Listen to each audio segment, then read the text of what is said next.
First of all, I'm going to acknowledge the fact that people can hear your cat purring, and No. it is Dog amazing. snoring. Dog I snoring. did a dog snoring. Oh, even better. There we go. There was a rapid debate going on in the chat. This is who we are. We're imagining in it. Or not. Have you got Elva? That's Is great. Elva anywhere? Chewie, is yours around as well? No. Elva's snubbing me as she always does. I saw those, and I knew because Tamatha asked me before, can they hear the dog snoring? And I'm like, no, I can't hear anything. And then in the chat, well, can you hear a cat purring? Amazing. Sounded amazing. Look, I want to talk about, like, if your life is going so bad that you're sleeping on the streets and that sort of thing, and maybe you have had several bad run-ins with the police. When the police turn up again and you have nothing to lose, what's your reaction going to be? So maybe having someone there that is not the police, the police are standing back and but they send somebody else in to actually have a chat and try and de-escalate things. That just sounds sensible to me. But the people that are zeroing in on this, and I think co-opting that language of defund the police, because that absolutely, as Pat says, massively backfired in the States. And we want to take those cultural elements from what happens over in the States, because we're always watching what's happening over there, and we want to bring it over there, jam some words in your mouth and go, ha, checkmate. We don't need to talk about the very sensible parts of what you were discussing, which was literally like, this doesn't seem to be working. What other things could we try? Which, coming out of any other corner of the debate, would be like, yeah, that sounds sensible. Let's look at other options. It's just remarkable that you have been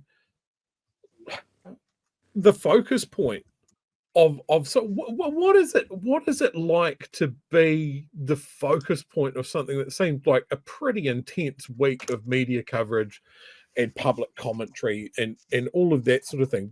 Did you feel like it was in your control to sort of get your message out there, or was it just like, how the hell do I respond to this? Well, I think the thing that was difficult for me is that I can think of 3 people who have made similar sentiments around policing and prisons in the last year.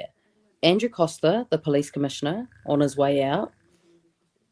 Peter Boshier, the ombudsman, on his way out, and during his tenure as the ombudsman, and Sir Ron Young, who just made those comments on Q&A around sentencing. And I'm not saying that they said exactly what I've said, but they've basically said the same things over the last year.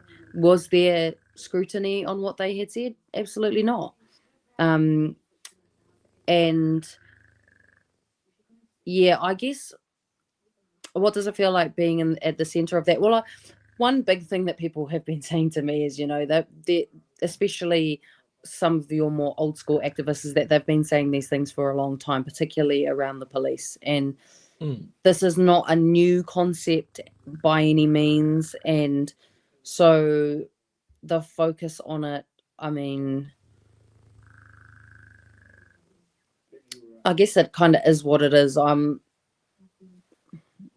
don't think it's been so much of a bad thing, though. Like, I think it's been worthwhile because it has started a massive nationwide conversation about the police. And to me, that's a win.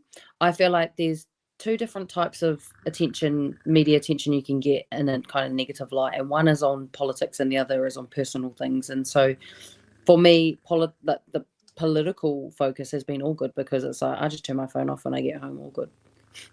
And then that's that. And I can wake up the next morning and keep going. But yeah, I mean, I think the one thing that was really hard in the first week of all the coverage was when the media, and particularly the Herald, were trying to imply that I was lying about the original complaints about the beat patrols packing up homeless people stuff and putting it in the bin.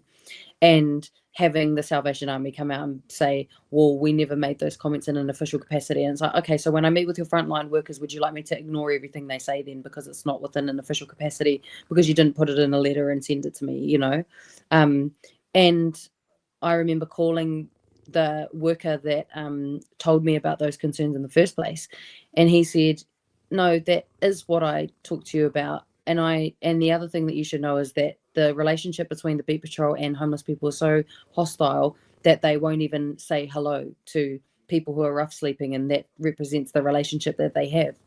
And so that was frustrating, because that angle from the media is an attack on character. And I think that one is quite hard, because it's like, why would I say something that's so unpopular with most people for fun? You know what I mean? Like, Yeah. I wouldn't say, I would just keep my mouth shut if it wasn't what I was seeing and hearing about, you know? So